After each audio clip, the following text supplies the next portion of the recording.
नमस्कार, स्वागत है आपका आचार्य वाणी में। मैं आचार्य डॉक्टर विक्रमादित्य आपके साथ हूँ। आज का विषय हमारा है कि सिंह राशि वालों के लिए आने वाले समय में जून के मध्यकाल में ग्रहों का योगायोग किस प्रकार का रहेगा। देखिए, सिंह राशि वालों को विशेष तौर पर समझना चाहिए सूर्य परिवर्तन की तरफ जाने के योग जून के मध्यकाल में बनने वाले हैं और सूर्य आपकी राशि के अनुसार से आपकी राशि के स्वामी हैं और जिन दिनों वृषभ राशि से निकलकर मिथुन राशि में प्रवेश करने वाले हैं और एक समझे कई ग्रहों का परिवर्तन जून के मध्यकाल में होने के योग है। कई विशेष पर्व भी इस समय में पड़ने वाले हैं। बुध ग्रह परिवर्तन की तरफ जाएंगे, शुक्र परिवर्तन की तरफ जाएंगे और इसके साथ साथ यदि हम देखें तो जून के मध्यकाल में कई बार विशेष प्रकार के योग बनेंगे। एक तो त्रिग्रही योग पहले से चल रहा है, सूर्य शुक्र और बुध एक साथ चलने वाले हैं इस जून के मध्यकाल में। और उसके बाद जैसे ही ग्रहों का परिवर्तन होगा, सूर्य परिवर्तन की तरफ जाएंगे, शुक्र परिवर्तन की तरफ जाएंगे, बुध परिवर्तन की तरफ जाएंगे, तो एक और त्रिग्रही योग बन जाएगा। पहला वाला त्रिग्रही योग जिस प्रकार से बना है सूर्य बृहस्पति और बुध का, और उसके बाद में यानी विशेष तौर पर तारीख के हम समझें कि जून के मध्यकाल के बाद से भी 12 और 13 तारीख के आसपास जो परिवर्तन करके योग बनेगा सूर्य शुक्र और बुध, ये अपने आप में एक विरोधाभासी योग है। शुक्र के साथ सूर्य की बहुत ज़्यादा बनती नहीं है। सूर्य विशेष तौर पर देवताओं के राजा हैं और वहीं शुक्र जो है वो विशेष तौर पर तामसिक प्रवृत्ति के ग्रह माने जाते हैं और देवताओं के साथ साथ उनकी हमेशा सही रूप से बनती रही है। तो विरोध प्रवृत्ति के ग्रह होने के कारण से, और पुरानी कहावत भी आप याद कर लीजिएगा, 3 तिगाड़ा काम बिगाड़ा। तो ये जो और दो ग्रह अस्त चल रहे हैं, तो इन सब का प्रभाव आपकी राशि के अनुसार से कहाँ कहाँ होने वाला है, किस प्रकार से होने वाला है, ये आपके एकादशवें भाव में ग्रहों का योग विशेष तौर पर बनेगा। इसके साथ साथ यदि जून के मध्यकाल में हम ग्रहों के योगायोग के साथ साथ पंचांग के दृष्टिकोण से मुहूर्त के समय को समझें तो ये बहुत विशेष महत्व रखने वाला है। बुढ़वा मंगल का योग पड़ने वाला है जून के मध्यकाल में 2 बार। साथ साथ शुक्र का परिवर्तन तो हो ही रहा है, इसके साथ साथ धूम्रावती भगवती की जयंती भी आने वाली है। एकादशी, निर्जला एकादशी, पूरी एकादशियों में बड़ी विशेष स्थान रखने वाली निर्जला एकादशी आने वाली है। गंगा दशहरा भी आने वाला है जिसमें कहा जाए दशम पापम हरति दशहरा, दशों पापों को हरने वाला ये गंगा दशहरा आने वाला है। इसके साथ साथ विशेष तौर पे हम समझें तो ग्रहों का योग बटुक भैरव जयंती भी आने वाली है। ये एक बहुत विशेष महत्व है। लोग इसके बारे में बहुत कुछ जानते नहीं हैं, लेकिन भगवान भैरव बटुक भैरव जो हैं वो समस्त आपत्तियों से रक्षा करने वाले देवता हैं।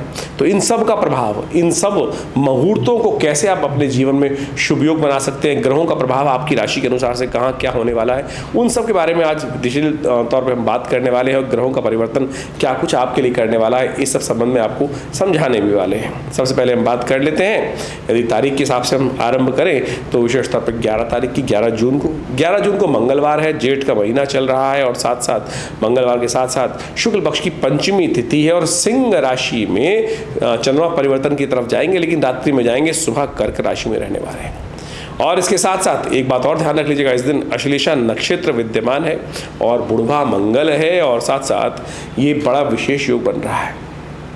तो आप समझे थोड़ा ग्रह आपके लिए हल्का दिखाई देता है, थोड़ा मनोमस्तिष्क में नेगेटिव एंजाइटीज थोड़ी बढ़ती दिखाई दे रहेंगी, अननेसेसरी के कुछ बवाल आपको थोड़े परेशान करने के योग बना सकते हैं। तो थोड़ा शांत होकर काम करने का प्रयास करें। इस दिन जो जातक जन्म लेंगे उनका अश्लेषा नक्षत्र पड़ेगा, इसलिए उनके माता पिता को ध्यान रखना चाहिए, उनकी मूल शांति अवश्य कराने का प्रयास करना चाहिए। ग्रह के दृष्टिकोण से यदि आपको हम ओवरऑल तरीके से देखें तो विशेष तौर पर मंगल का ये परिवर्तन जो आपकी राशि में होकर चुका है आपके लिए बहुत महत्वपूर्ण, नए संपर्क साधने का अवसर है।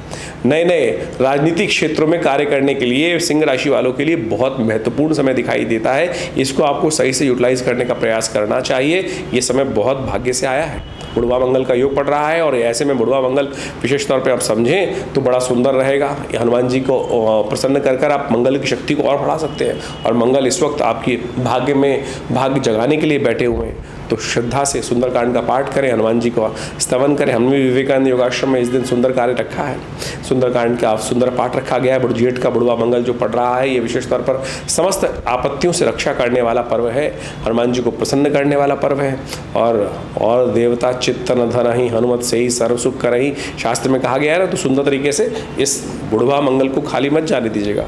तीसरा बुढ़वा मंगल है और इसके बाद एक और पड़ने वाला है और उसके बाद जेठ समाप्त हो जाएगा। तो इसलिए कोशिश करें आनंद भाव से परमात्मा का स्तवन करते हुए सुंदर तरीके से भगवान का भजन भी अवश्य करने का प्रयास करें। और यदि घर पे नहीं कर पा रहे हैं तो चिंता ना करें, विवेकानंद योगाश्रम में चल रहे इस अनुष्ठान में जो ये बुढ़वा मंगल पर 11 तारीख को किया जाएगा उसमें आप भी सम्मिलित हो सकते हैं। 12 तारीख की यदि हम बात करें तो बुधवार का अवसर है और षष्ठी तिथि विद्यमान है। सिंह में पदार्पण कर चुके हैं चंद्रमा रात्रि में ही, और ये परिवर्तन आपके लिए नई शक्ति को संचार करने वाला रहेगा। और ऐसे में शुक्र भी परिवर्तित होकर मिथुन राशि में प्रवेश करने वाले हैं, और ये मिथुन राशि में प्रवेश करके अस्त अवस्था में तो हैं, लेकिन विशेष तौर पर ये आपके लिए कई मामलों में बड़ा अच्छा योग बना सकते हैं। और ऐसे में विशेष तौर सर्वार्थ सिद्ध योग का भी निर्माण है, तो नए कार्यों के लिए मुहूर्त विशेष तौर पर घर परिवर्तन की बात कर रहे हैं, नया घर परिवर्तन की बात कर रहे हैं तो, और शादी इत्यादि की बात करें तो उनके लिए मुहूर्त नहीं शुभ है, लेकिन छोटे मोटे कार्यों के लिए ग्रह अच्छा दिखाई देता है। शुक्र का परिवर्तन आपके लिए लाभ के योग सुंदर तरीके से बना सकता है। ऐसे में ग्रहों में अवस्था दिखाई देती है, लेकिन मघा नक्षत्र है, इस बात का ध्यान रखना है क्योंकि मूल के अंतर्गत आता है और इससे एक दिन पहले अश्लेषा नक्षत्र था। तो ये विशेष तौर पर ध्यान रखने वाली बात है कि बहुत सारे लोग इस बात को समझते नहीं है। मूल शांति एक बहुत सुंदर तरीका है, तो इसको करवा लेनी चाहिए और इससे ग्रहों का कष्ट दूर हो जाता है। और ये शोध का बहुत सुंदर विषय ज्योतिष के अंदर बताया गया है और बहुत शोध कर इसके उपाय का निवारण जो है, कष्ट का निवारण जो है उपशास्त्र के अनुसार से बताया गया है, तो उसको अवश्य करा लेने का प्रयास कर लेना चाहिए, क्योंकि इससे बहुत सारे जीवन के भार, परिवार के कष्ट दूर हो जाते हैं। अन्यथा व्यक्ति जीवन में परेशान होने के योग बनते रहते हैं। 13 तारीख की यदि हम बात करें तो बृहस्पतिवार का अवसर, सप्तमी तिथि इस दिन विद्यमान रहेगी और ग्रह नक्षत्रों के दृष्टिकोण से यदि देखा जाए तो ये सप्तमी तिथि आपके लिए ग्रह दृष्टिकोण से अच्छी ही दिखाई देती है। आपके लिए आगे बढ़ने के अच्छे अवसर प्राप्त होंगे, सुंदर तरीके से आपको लाभ के अवसर भी मिलते दिखाई दे रहे हैं और थोड़ा सा प्रयास पॉजिटिव वे में करने की ज़रूरत है। आने वाले दिन आपके लिए बहुत अच्छे हो सकते हैं। ग्रहगण दृष्टिकोण से दिखाई दे रहा है, इसलिए मेहनत से भागिएगा मत, थोड़ा क्रोध कम कीजिएगा, बस इसका ध्यान रखते हुए कार्य कर लेंगे तो बहुत सुंदर है। अंदर से शांत है आप इस वक्त, ग्रह दृष्टिकोण दिखा रहा है कि अंदर से शांत, बाहर से दिखाने के लिए थोड़ा बहुत दिखाई, क्योंकि आपका वो स्वभाव ही है कि थोड़ा सा खाऊं फाड़ू स्वभाव आपका रहता ही रहता दिखाई देता है, क्योंकि सिंह राशि वाले लोग शांत बहुत जल्दी, सामने वाले पे आभा मंडल ऐसा ही पड़ता है कि भाई शांत नहीं है, तो ये स्वभाव तो आपका बना रहेगा। लेकिन ग्रहगण दृष्टिकोण से दिखाई दे रहा है कि अंदर से इन दिनों आप शांत चल रहे हैं, मन में नया कुछ करने की उत्कंठा है, उत्साह में अच्छे दिखाई दे रहे हैं। कोशिश करें पीली चीज़ों का दान कर दें, यह आपके लिए बहुत अच्छा रहेगा। पीला टीका लगाना, हल्दी का टीका लगाना, केसर का सेवन करना, ब्राह्मणों की सेवा करना, ये सारे उपाय कर आप आगे बढ़ने का प्रयास कीजिए। 14 तारीख की यदि हम बात करें, शुक्रवार का अवसर, अष्टमी तिथि विद्यमान है और ये आपके लिए बड़ा सुंदर ग्रह योग का निर्माण हो रहा है। चंद्रमा के साथ बृहस्पति का संबंध बहुत सुंदर तरीके से बनता दिखाई दे रहा है। चंद्रमा यहाँ पर बहुत शुद्ध रूप से आपके लिए उपस्थित हो रहे हैं और इस दिन ग्रहों का परिवर्तन और भी हो रहा है। सूर्य का परिवर्तन हो रहा है, रात्रि में करीब 12:24 के आसपास सूर्य परिवर्तित होकर आपके 11वें भाव में चले जाएंगे, जैसा हमने कार्यक्रम के आरंभ में बताया था। मिथुन में बुध भी स्वग्रही होने का योग बनाएंगे और ये आपके लिए एक और सुंदर योग का निर्माण करता दिखाई दे रहा है, जो आपके लिए बड़ा उन्नति का योग बनाता दिखाई देगा। तो आनंद भाव से जो आपने पुरानी मेहनत करी हुई है उसका फल प्राप्ति करने के दिन 2-3 अच्छे दिखाई देते हैं, तो इस तिथि का आनंद लेते हुए कार्य करें। भगवती धूम्रावती जी की जयंती है।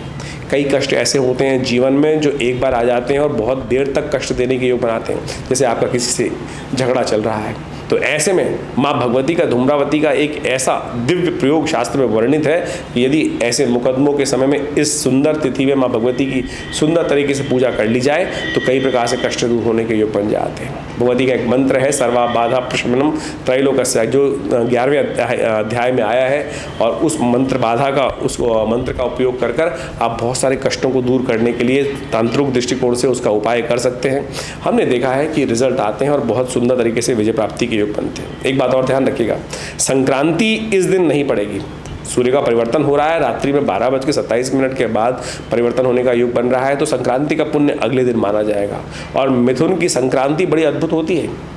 शास्त्र में कहा गया केवल जलदान से ही मनोकामना सिद्धि के योग बन जाते हैं। तो समझ लीजिए 15 तारीख को ग्रहों का योग क्या कह रहा है आपके लिए। शनिवार का अवसर है, नवमी तिथि विद्यमान है और उस दिन संक्रांति का पुण्य जैसा हमने कहा वो भी विद्यमान है, और साथ साथ महेश नवमी, भगवान शिव की सुंदर आराधना करने का सुंदर अवसर है। और ऐसे में भगवान शंकर पर जाकर सुंदर गंगा जल से उनका अभिषेक करें, जल से अभिषेक करें, मनोकामना सिद्धि के योग बनेंगे। संक्रांति का पुण्य प्राप्त है और ये संक्रांति है जिस दिन घी दान करना, जल दान करना सबसे श्रेष्ठ माना जाता है। यथाशक्ति यदि आप कार्य करने का प्रयास करेंगे, सुंदर तरीके से ग्रहों का योग आपके लिए सुंदर बना हुआ है। देखिए कितना सुंदर ग्रहों का योग बना हुआ है। मंगल विशेष तौर पर आपके भाग्य में विराजमान है। चंद्रमा पर पूरी तरह से बृहस्पति की दृष्टि पड़ रही है और इन सब ग्रहों को देखते हुए आपके लिए केवल जिद में ना आने, इस बात का ध्यान रखें। शनि की दृष्टि आपकी राशि पर इन दिनों लगातार बनी हुई है। शांत भाव से समझने का प्रयास करें कि सामने वाले क्या कह रहे हैं। बड़ों का आशीर्वाद लेने का प्रयास करें, पिता तुल्य व्यक्तियों की सेवा करने का प्रयास करें। ये आपकी राशि के अनुसार से उपाय बन रहे हैं, चिंता मत कीजिएगा। और विशेष तौर पर यदि इन सब चीज़ों को समझ के आपने कार्य कर लिया तो बहुत सुंदर आपके लिए परिवर्तन का योग बनेगा। आगे बढ़ने के योग सुंदर तरीके से बन सकते हैं। इस समय को निकालिए मत, शांति से कार्य करने का प्रयास कीजिए। पॉजिटिव वे में काम चल रहा है, उसको आप लाभ लेने का प्रयास कीजिए। 16 तारीख के लिए हम बात करें सिंह राशि वालों के लिए तो विशेष तौर पर बड़ा ही अद्भुत दिवस है। देखिए, रविवार का अवसर सिंह राशि वालों के लिए वैसे ही विशेष होता है। दशमी तिथि विद्यमान है और ये दशमी तिथि साधारण दशमी तिथि नहीं है। इस दिन गंगा दशहरा है। जेठ की शुक्ल पक्ष की दशमी जो है गंगा दशहरा के रूप में जानी जाती है। माँ गंगा का पदार्पण इस संसार में जब हुआ तो कहा जाता है इसी दिन भगवान के चरणों से निकलकर भगवान शिव ने इनको अपने सिर पर धरा और फिर पृथ्वी पर भागीरथ के अदम्य अद्भुत प्रयासों से उनके पूर्वजों की तृप्ति के लिए, उन पूर्वजों की मुक्ति के लिए माँ भगवती यहाँ भगीरथ के द्वारा उपस्थित हुई थी। उनकी साधना से 3 पीढ़ी की साधना से प्रस्तुत हुई थी। और कहा जाता है दशों पापों को हरने वाला ये दशहरा, एक गंगा जी में डुबकी समस्त पापों को हर लेती है। इस सुंदर तिथि में समस्त प्रकार से आनंद भाव से ये कार्य करने का प्रयास कीजिए। बटुक भैरव जयंती भी है इस दिन। बहुत कम लोगों को इस बारे में ज्ञान होता है कि बटुक भैरव जयंती भगवान शिव का एक बड़ा सात्विक स्वरूप है और विशेष तौर पर बड़ा 8 वर्ष के बालक के रूप में बटुक भैरव जो साक्षात शिवलिंग से उत्पन्न हुए, मनोरथों को सिद्ध करने वाले हैं, कष्टों को दूर करने वाले हैं, आपत्तियों को हरने वाले हैं। और हमने इस सुंदर तिथि पर विवेकानंद योगाश्रम में सुंदर एक कार्यक्रम भी रखा है कि जिसके अंदर गृह शांति यज्ञ के साथ साथ भगवान बटुक भैरव जयंती मनाई जाएगी, उनका सुंदर यज्ञ किया जाएगा। हमने ऐसे अद्भुत कार्य देखे इस मंत्र के प्रभाव से जो हम आपको बताने जा रहे हैं। ओम ह्रीं बटुकाय आपत उद्धारणाय कुरुकुर बटुकाय ह्रीं स्वाहा। कैसी भी कष्ट हो, जो विशेष तौर पर अनेक रूप से परेशान कर रहे हो, इस दिन यदि पुओं के द्वारा, खीर के द्वारा उनका हवन किया जाए भगवान भैरव की प्रसन्नता के लिए इस मंत्र के द्वारा, तो अद्भुत रूप से कृपा प्राप्ति के योग बनते हैं। ये अद्भुत है। अब सिंह राशि वालों की ग्रह के दृष्टिकोण से भी देख लें तो ग्रह तो ओवरऑल बहुत अच्छे बने हुए हैं आपके लिए। बृहस्पति की दृष्टि चंद्रमा पे पड़ रही है और चंद्रमा विशेष तौर पर कहते हैं माता पिता का ध्यान करते हुए, उनका आशीर्वाद देते हुए जो भी कार्य करोगे उसमें विजय प्राप्ति करने के योग बनेंगे। तो सुबह सुबह सुंदर आशीर्वाद बड़ों जनों का लेकर, गुरुजन का आशीर्वाद लेकर गंगा दशहरा में पूजन कर कार्य करने का प्रयास कीजिए। आपके लिए लाभ के रास्ते खुलते दिखाई दे रहे हैं। गृहजन की दृष्टिकोण से आपके लिए समय अच्छा दिखाई दे रहा है। 17 तारीख के लिए हम बात करें तो सोमवार का अवसर एकादशी तिथि और ये एकादशी विशेष है। निर्जला एकादशी स्मार्थों के लिए इस दिन मानी जाएगी और वैष्णवों के लिए अगले दिन रहेगी मंगलवार को। तो एकादशी के दिन ग्रह नक्षत्र आपके दिखाते हैं कि रात्रि में ही चंद्रमा जो है वो तुला राशि में प्रवेश कर गए हैं और तृतीय भाव में जाकर चंद्रमा आपके लिए विशेष तौर पर लाभ के योग बनाते दिखाई दे रहे हैं, साहस में वृद्धि के योग दिखाई दे रहे हैं, लेकिन मन को थोड़ा चंचल करते दिखाई दे रहे हैं। धन खर्च है कुछ ज़्यादा हो सकता है, इस बात का ध्यान रखते हुए कार्य करने का ज़रूरत है। आपको जो भी करें सोच समझ के करने का प्रयास करें। ऐसे में बहुत सुंदर है निर्जला एकादशी के दिन जल का दान करना अद्भुत माना जाता है। भगवान विष्णु का सुंदर रूप से पूजन करने का प्रयास कीजिए। और एक बात का ध्यान रखिए, ग्रह नक्षत्र आपके लिए जो परिवर्तन की तरफ गए, शुक्र सूर्य बुध का योग परिवर्तन का योग बनाए, ये कहीं ना कहीं विरोधाभास प्रवृत्ति के होने के कारण से, सूर्य के साथ शुक्र का संयोग होने के कारण से, बुध का संयोग होने के कारण से थोड़ा सा आपके मन को, बच्चों के लिए खास तौर पर ध्यान रखिएगा, बच्चों को खास तौर पे परेशान कर सकता है। आपके ग्रह बच्चों का विशेष तौर पे ध्यान रखने का प्रयास करना चाहिए। जिनकी संतान है उनका ध्यान रखने का प्रयास करना चाहिए और मनोवृत्ति को शुभ कार्य की तरफ लगाने का प्रयास करना चाहिए। शुक्र और बुध दोनों इन दिनों अस्त चल रहे हैं। ऐसे में विशेष तौर पर आप देखिए सबसे अच्छा ये रहेगा कि जल का दान करने का प्रयास करें और जल में भी विशेष तौर पर यदि सुगंधित इत्रयुक्त जल, केवड़े का इत्रयुक्त जल का आप वितरण करेंगे तो ये आपके लिए बहुत सुंदर है। खरबूजे का दान करना, तरबूज का दान करना, ये सब आपकी राशि के अनुसार से बहुत ही उपयुक्त दिखाई देता है। इसके साथ साथ बिल्व का, इन दिनों बेल आ रही होंगी, बेल के शरबत का दान करना भी आपके सूर्य के दोषों को शमन करने वाला रहेगा। तो ये समस्त प्रयोग जो है आप करके बहुत सुंदर तरीके से लाभ के योग बना सकते हैं। ग्रहगण दृष्टिकोण से ये आपके लिए बहुत सुंदर रहेगा। 18 तारीख की यदि हम बात करें तो उस दिन मंगलवार एकादशी तिथि और थोड़ी देर के लिए रहेगी, सुबह 6 बज के करीब 24 मिनट तक ही एकादशी रहनी है, उसके बाद द्वादशी का आगमन हो जाएगा। लेकिन वैष्णव संप्रदाय के अंदर एक नियम है कि एकादशी को यदि द्वादशी युक्त एकादशी मिल जाए तो सबसे श्रेष्ठ मानी जाती है। स्मार्थों के लिए तो एक उदयातिथि के रूप में विद्यमान रहती है और जो विशेष तौर पे है, और वो विशेष तौर पे वैष्णवों के लिए आज के दिन तो मैं कहूँगा इसमें मतभेद में ना फंसे, बड़ा सुंदर है, एकादशी का पुण्य है ना, ये सुंदर तरीके से आप दोनों दिन मनाने का प्रयास कर लिए। मेरा तो मत इसी प्रकार से है, और ये एकादशी नहीं, आप बुढ़वा मंगल के दिन सुंदर योग बनकर बड़ा सुंदर तरीके से योग बना दिया है। बुढ़वा मंगल है, चौथा बुढ़वा मंगल पड़ रहा है, और जेठ के महीने में पड़ने वाले मंगल जो होते हैं बुढ़वा मंगल कहे जाते हैं। भगवान का सुंदर स्तवन करने का प्रयास कीजिए। ग्रह नक्षत्रों के दृष्टिकोण से आपके ग्रह अनुकूल हैं, बट समय का सदुपयोग करने का आपको प्रयास करना चाहिए।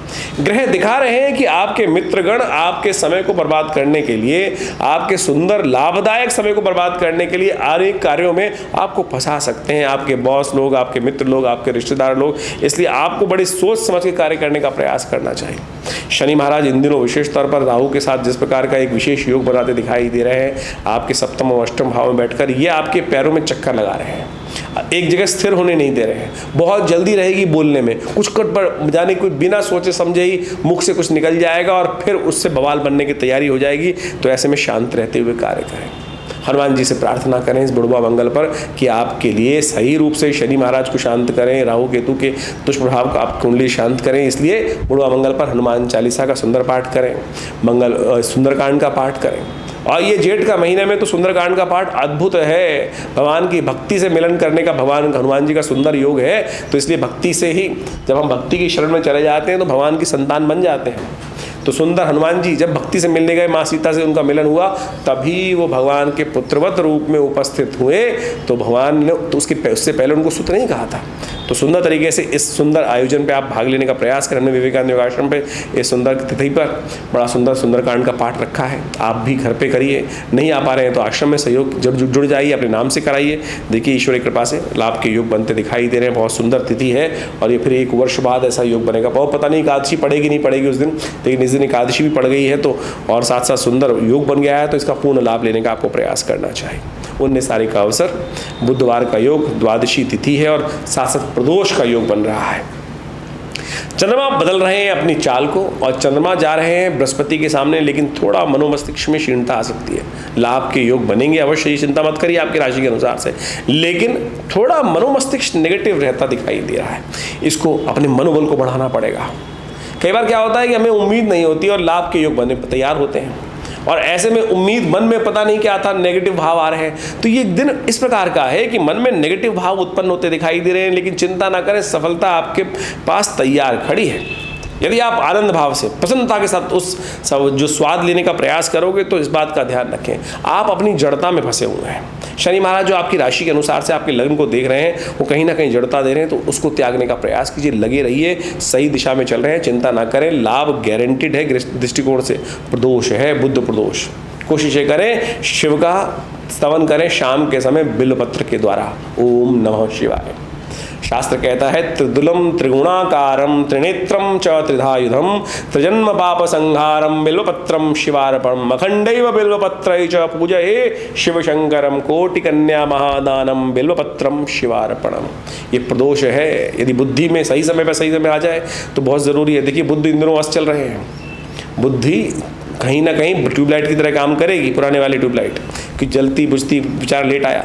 तो ऐसे में ये प्रयोग अवश्य कीजिएगा। बुद्ध प्रदोष पड़ रहा है तो भगवान शिव पर जाकर अपनी जितनी आयु है, सुंदर बेलपत्र, नए बेलपत्र आ रहे हैं इन दिनों, प्रकृति नई प्रस्फुटित हो रही है। नए बेलपत्र कोड़े कोमल टूटे हुए कच नहीं मिलेंगे, अखंड ही मिलेंगे, बिल्कुल सुंदर तरीके से तोड़ कर जितनी आपकी आयु है ओम नमः शिवाय का पाठ करते हुए आनंद भाव से भगवान शंकर को प्रदोष के समय पर ये उपस्थित करें।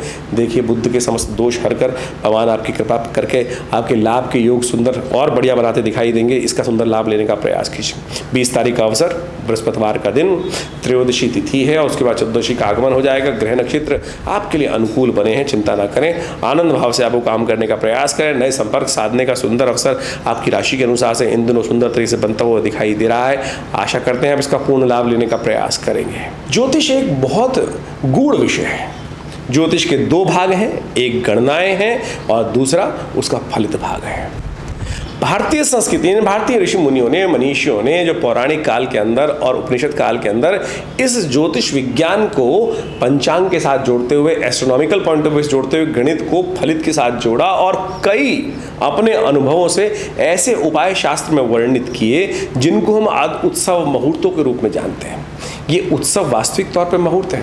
और हमने इस कार्यक्रम के माध्यम से, अपने आश्रम के माध्यम से जो अपना एक चैनल बनाया आचार्य वाणी, उसमें हम इन्हीं पौराणिक उपयोगों को लेकर, प्रयोगों को लेकर, पुरानी कथाओं के माध्यम से जो ये मुहूर्त आते हैं वही वास्तविक तौर पे आपके कष्टों का निवारण का योग बनते हैं।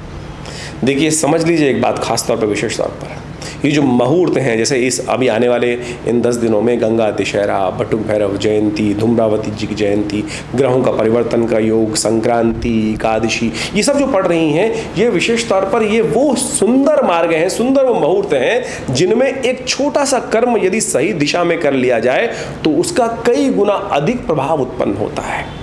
आमतौर पर आज जो लोग जो ज्योतिष के अंतर्गत आ गए हैं, अपने आप को रखने का प्रयास करते हैं, वो सारे के सारे टोटके और फालतू जो विशेष तौर पर शास्त्रोक्त नहीं है, उन प्रयोगों को लोगों के समक्ष रखने का प्रयास करते हैं और भ्रांति ऐसी उपस्थित कर देते हैं कि वो शास्त्र के साथ सम्मत बात कर रहे हैं। तो ज्योतिष टोटकों का विज्ञान नहीं है। ज्योतिष के साथ साथ यदि अध्यात्म को और शास्त्र पुराणों को, वैदिक कथाओं को, वैदिक रहस्यों को यदि समझने का प्रयास करें, हमने उसी को जोड़ के आपके समक्ष इन समस्त उपायों को बताने का प्रयास किया। और उन उपायों को आप सही रूप में, सही दिशा में, हमारे मनीषी गणों ने जो व्यवस्था करी, पंचांग के दृष्टिकोण से आप देखें, हर रोज़ कोई ना कोई उत्सव है। भारतीय संस्कृति एक ऐसी संस्कृति है जिसमें हर रोज़ कोई उत्सव है। हमारे यहाँ मरण दिन नहीं मनाया जाता, मरण दिन नहीं मनाया जाता। हमारे यहाँ सब आनंद उत्सव है। जीवंत संस्कृति है भारतीय संस्कृति। और नई दिशा, नया सूर्य, नया कुछ उत्पन्न करने के लिए, नया लाभ देने के लिए उत्पन्न होता है हर रोज़, उदय होता है हर रोज़। तो हम उस रूप में अपनी संस्कृति को समझते हुए कार्य करें तो बड़ा सुंदर रहेगा आपके जीवन। देखिए, जीवन में सुख और दुख एक पहिए के समान है, चलते रहते हैं, आता जाता है। तो वो परिवर्तन की तरफ है, कोई भी चीज़ स्थायी नहीं है। बस विश्वास जगाना है, सही दिशा पकड़नी है। और अभी जो हम ज्योतिष के दृष्टिकोण से आपके समक्ष ये सारी बातें बता रहे हैं, ये सारी की सारी गोचर के दृष्टिकोण से, आपकी राशि, जन्म राशि कौन सी है, चंद्रमा कहाँ विराजमान है, वो चंद्र राशि मानी जाती है। और उसके हिसाब से किस लग्न में जन्म हुआ है वो आपकी लग्न राशि मानी जाती है। तो उन सबको समझकर ज्योतिष की गणनाओं को आपके जीवन में उतारने का, हमको समझने का और फिर आपको बताने का प्रयास किया जाता है। हम यहाँ राशि के गोचर के प्रभाव के अनुसार से आपको बताते हैं। आपकी जन्म लग्न को और राशि को कोरिलेट कर आप दोनों भविष्यवाणियों को समझ सकते हैं और देखिएगा, फिर दोनों को मिलाकर आप सुंदर तरीके से अपने भविष्य को सुंदर तरीके से समझने का प्रयास कर सकते हैं। कई लोगों के प्रश्न हमारे पास लिख के आते हैं। बहुत सारे लोग पूछते हैं कि महाराज हमारी, आप इतने सारे लोगों को एक ही राशि में कैसे? देखिए, गोचर का प्रभाव है। संसार में ज्योतिष के दृष्टिकोण से पूरे संसार को 12 ही भागों में तो बांटा गया है, लेकिन जनरल कैरेक्टर के तौर पर गोचर के प्रभाव को हम समझ सकते हैं। ये एक अलग विशेष तौर पर व्यवस्था है कि व्यक्ति अपनी जन्मपत्री में कौन से ग्रह लेकर आया है, किस प्रकार की अवस्थाएं, कौन सी दशाएं हैं, कौन से ग्रहों की कितनी शक्ति है, वो सब उसकी जन्मपत्री से निकालने का प्रयास किया जाता है और समझने का प्रयास किया जाता है। और फिर हम प्रत्यक्ष रूप से वर्तमान, भविष्य, भूत को समझते हुए, ग्रहों की दिशाओं को समझते हुए उनके भविष्य में आने वाले कष्टों को दूर करने का योग बहुत सुंदर बना सकते हैं। ज्योतिष एक बहुत गूढ़ विषय है। आप उन समस्त रहस्यों को लेकर, ज्योतिष की प्राचीन वैदिक परंपरा को लेकर हम आपके समक्ष इस चैनल पर रहते हैं और आशा करते हैं आप इन गणनाओं का लाभ सही रूप से लेने का प्रयास करेंगे। आज हर क्षेत्र में देखिए, सुनिए क्या होता है कि बड़े अच्छे अच्छे जो व्यवस्थाएं करते हैं, अच्छे से अच्छे लोग हैं, खराब से खराब लोग। ज्योतिष पैसे कमाने का जरिया नहीं है और हम इन सब के माध्यम से आपके समक्ष ऐसे उपाय बताने का प्रयास करते हैं। बहुत सारे लोग तो ज्योतिषी आप देखें, जितने भी जो लोग जहाँ भी जाते हैं, या तो अंगूठियों पे अंगूठियाँ 15-15, 20-20 अंगूठी, मालाएं, और ये मुझे भी कहा जाता है कई बार विभिन्न चैनलों के माध्यम से। मैं विभिन्न भारत के टॉप मोस्ट चैनल्स पे रहा और रहता हूँ अभी भी। और वहाँ पे कई बार जब आरंभ में गया था तो कहा जाता कि महाराज आपको बैठना है तो आपको मालाएं पहननी पड़ेंगी, अंगूठियाँ पहननी पड़ेंगी। तो हमारा शुरू से एक मत रहा है और हमारे साथ जिन्होंने भी कार्य किया है, कर रहे हैं, वो इस बात को समझते होंगे कि हमने कभी इस आडंबर में ज्योतिष को नहीं डालने का प्रयास किया। अपने बाहुबल पर, अपने मनोमस्तिष्क पर विश्वास रखें, उस परमात्म तत्व पर विश्वास रखें, मंत्र पर विश्वास रखें, अपने ज्ञान पर विश्वास रखें, वही आपका कल्याण करेगा। इसका कतई ये मतलब नहीं है कि नग खराब है, मालाओं का प्रभाव नहीं, सबका प्रभाव है, लेकिन सबसे पहले उन पैसों को खर्च करने से पहले, सुनार को पैसे देने से अच्छा ये है कोई गरीब व्यक्ति को दान कर दो। ज्योतिष बहुत सरल विषय है, यहाँ कहीं पैसे की बात नहीं है। तो इस बात को हम समझते हुए आपको कार्य करना चाहिए और अपने जीवन में सही सिद्धांत को समझने का प्रयास करना चाहिए। तो ज्योतिष को सही रूप से समझेंगे तो जीवन में कल्याण का मार्ग अवश्य प्रशस्त होगा। और हमने इस क्षेत्र में विवेकानंद योगाश्रम, जो हमारा संस्थान है, पिछले करीब 60 सालों से लगातार कार्य कर रहा है। हमारे पिता आचार्य श्री केशव देव जी महाराज के द्वारा सुंदर तरह से आश्रम की व्यवस्था की गई। यहाँ भगवती की सुंदर प्रतिष्ठा की गई, जो 1947 में मुल्तान से माँ भगवती का श्री विग्रह चमत्कारिक रूप से, कहते हैं ना पत्थर नहीं चलते, हम कहते हैं पत्थर चलते हैं भाई, आया श्री विग्रह। कहाँ भगवती मुल्तान से इतना सुंदर मंदिर विराजमान होगा। पार्टीशन हुआ, विशेष तौर पर कटाई हुई, क्या विशेष तौर पर बुरा समय था, और ऐसे में माँ भगवती को एक व्यक्ति ट्रंक में बंद करके लाया और हमारे पिता आचार्य श्री केशव देव जी के घर पे उनको देके गया। और आज वो सुंदर विशाल भगवती का श्री विग्रह हमारे विवेकानंद योगाश्रम में प्रतिष्ठित है। हमारा भाग्य है, सौभाग्य है, मैं कहूँगा भाग्य में सौभाग्य है कि माँ के सानिध्य में बैठकर हम नित्य प्रति उनके लिए यज्ञ करते हैं, उनके सानिध्य में बैठकर लोगों के कष्ट दूर करने के सुंदर योग बनते हैं। तो आप भी आ सकते हैं विवेकानंद योगाश्रम में माँ भगवती के सुंदर श्री विग्रह का दर्शन करने के लिए, मनोकामना सिद्धि करने के लिए, अपने कष्टों को, सौभाग्य को जगाने के लिए, कष्टों को दूर करने के लिए। हमारे आश्रम पर नित्य 8 घंटे आज भी यज्ञ होता है और बहुत सारे भारतीय पराविद्याओं पर पिछले करीब 50-60 सालों से लगातार शोध चल रहा है। मुद्रा विज्ञान के द्वारा, विभिन्न यज्ञ मंत्र के द्वारा, विभिन्न प्रकार से कई शोध के कार्य किए गए हैं। हॉस्पिटल बनाया गया योग विज्ञान का, प्राकृतिक चिकित्सा का, आयुर्वेद का, जो भारत सरकार के साथ कार्य कर रहा है, पैनल पर है दिल्ली गवर्नमेंट के, सेंट्रल गवर्नमेंट के, और समस्त प्रकार से हज़ारों लोग इस सुविधाओं का लाभ ले रहे हैं। आप भी अध्यात्म से जुड़ें, अध्यात्म का सही रूप समझें, जो विभिन्न प्रकार से भारतीय संस्कृति में कर्मकांड के सिद्धांतों के अनुसार से बताया जाता है। विभिन्न समय में वो सब प्रकार के अनुष्ठान अभी बहुत जल्दी गुप्त नवरात्रि आरंभ हो रहे हैं और विशेष यज्ञ जुलाई के अंदर गुप्त नवरात्रों में रहेगा आश्रम पर, और उन 9 दिनों में सहस्त्र चंडी का सुंदर कार्यक्रम रखा जाएगा। आप उन सब कार्यक्रमों में सम्मिलित होकर माँ भगवती का सानिध्य प्राप्त कर अपने जीवन के कष्टों को दूर करने का प्रयास करेंगे तो बहुत सुंदर रहेगा।